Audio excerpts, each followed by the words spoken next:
एक बार तीन दोस्त एक साल के बाद अपने अपने घर जा रहे थे। रास्ता सुनसान था।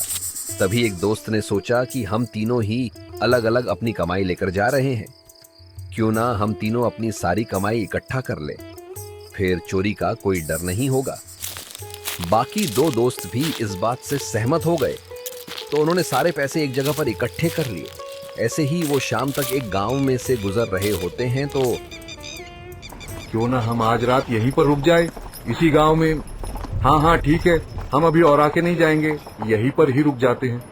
तभी उन्होंने एक बुजुर्ग माता को देखा और कहने लगे कि माता जी, क्या हम यहाँ पर रुक सकते हैं? हमें आपके घर जगह मिल सकती है?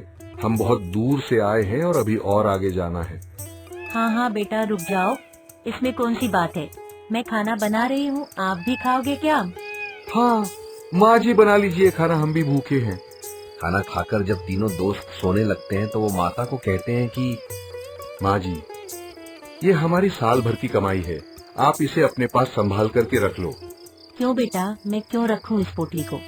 माँ जी, इसे आप अपने पास रख लीजिए, क्योंकि हम बाहर सामने पैर के नीचे ही रात काटेंगे। आप इसे संभाल कर रख दो, जब हम यहाँ से जाएंगे तो आपको खाने पीने का खर्चा उसी में दे करके जाएंगे।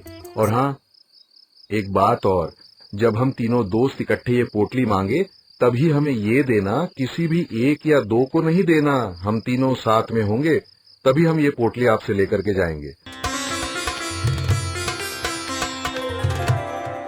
ठीक है बेटा, मैं समझ गई। आप तीनों की इकट्ठी कमाई है इस पोटली में। आप तीनों अगर साथ होंगे तभी मैं आपको ये पोटली दूंगी। आप बेफिक्र होकर के सो जाओ।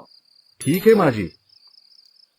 तीनों दोस्त रात भर बाहर दरख्त के नीचे सो गए, जो कि गांव के बीचों बीच था। तीनों दोस्तों में से तीसरा दोस्त चालाक था। सुबह होते ही कहने लगा कि मुझे चाय पीनी है, मैं माता को चाय के लिए बोल करके आता हूँ। तीसरा दोस्त घर में चला गया, जहाँ पर वो माता थी। उनको कहता है कि माता जी, हम जा रहे हैं, हमें वो पोटली दे दो। बेटा, ऐसे कैसे मैं ये पोटली तुझे अकेले को दे सकती हूँ? आप तीनों इकट्ठे होंगे तभी तो दूंगी ना।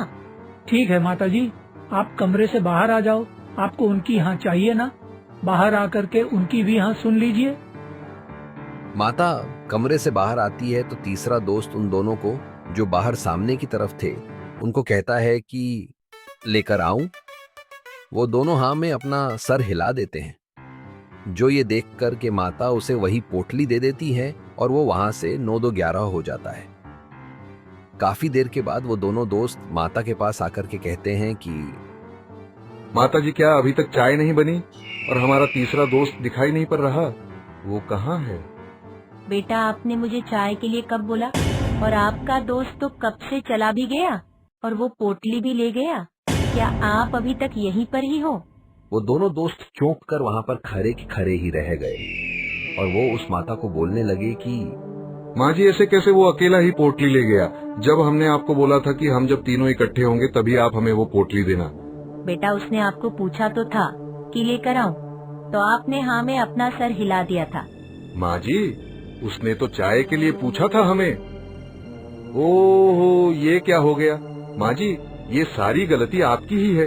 हमने आपको वो पोटली पकड़ाते वक्त कहा था और आपने हमसे वादा भी किया था। ऐसे कैसे ले गया वो? पर बेटा, इसमें मेरा कोई भी कसूर नहीं है। आपका दोस्त ही आपसे धोखा कर गया, तो अब इसमें मैं क्या ही कर सकती हूँ।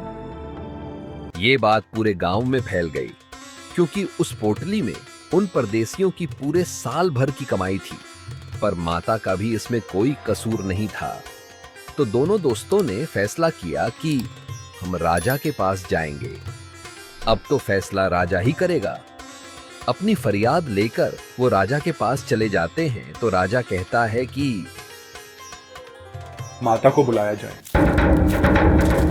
माता को राजा के दरबार में पेश किया गया। सारी बात माता से पूछी गई। अंत में राजा ने अपना फैसला सुना दिया। माता जी, आपको इनको इनकी सारी राशि 6 महीनों में लौटानी होगी, क्योंकि इसमें सारी गलती आपकी ही है। जब आपने इनसे वायदा किया था तो आपने उसे पूरा क्यों नहीं किया? इनकी सारी राशि आपको वापस करनी ही होगी, जैसे मर्जी करो। बेटा, ये आपने किस जन्म का बदला ले लिया मेरे साथ? मैंने तो आपको खाना खिलाया, मेरा नमक खाकर आपने मेरी जिंदगी नरक बना दी। मैं आपको कहाँ से ला करके दूंगी इतने पैसे? मुझे कौन सी कमाई है? मैं तो अपना 2 वक्त का खाना भी बहुत मुश्किल से कमाती हूँ। ऐसे ही माता उनको बोलती रही और वो दोस्त सुनते सुनते आगे निकल गए। राजा का फैसला पूरे गांव में फैल गया। हर जगह पर हाहाकार मच गई। ये खबर उसी गांव के बाहर एक साधु को मिली जो कि बहुत ही तजुर्बेकार था, जिसे लोग चमत्कारी बाबा भी कहते थे। वो बाबा उस माता से मिला। क्या हुआ था उस रात माता जी? आप मुझे वो सारी बात विस्तार में बताओ। माता उस साधु को उस रात की सारी कहानी सुनाती रही और रोती रही। सारी कहानी सुनकर के साधु कहता है कि माता जी, आप राजा को जाकर बोलो कि आपका फैसला गलत है। बेटा, ये तुम क्या बोल रहे हो? ऐसा मैं कैसे बोल सकती हूँ? वो राजा है, उसका फैसला अब मुझे मानना ही होगा।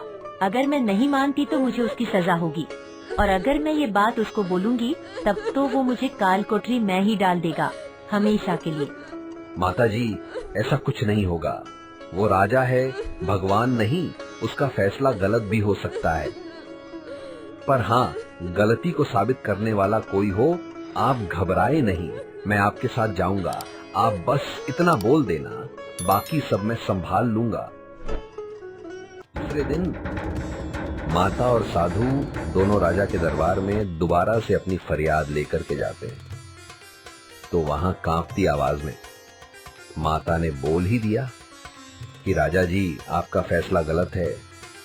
तो राजा गुस्से में बोला कि अच्छा, मैं गलत हूँ? मैं गलत कैसे हो सकता हूँ? मैं जो भी फैसला करता हूँ सही करता हूँ। आपको मेरा फैसला मानना ही होगा। राजा जी, ये माता बिल्कुल सही बोल रही है। ये बेचारी उन्हें कहां से देगी इतनी राशि? आपको अपना फैसला बदलना होगा। अच्छा, तो अब तुम मुझे बताओगे कि मेरा फैसला गलत है, और अगर गलत है तो सही क्या है, फिर वो साबित करो। उस रात इनकी बात ये हुई थी राजा जी कि जब वो तीनों दोस्त इकट्ठे आएंगे तभी वो इनसे पोटली लेंगे।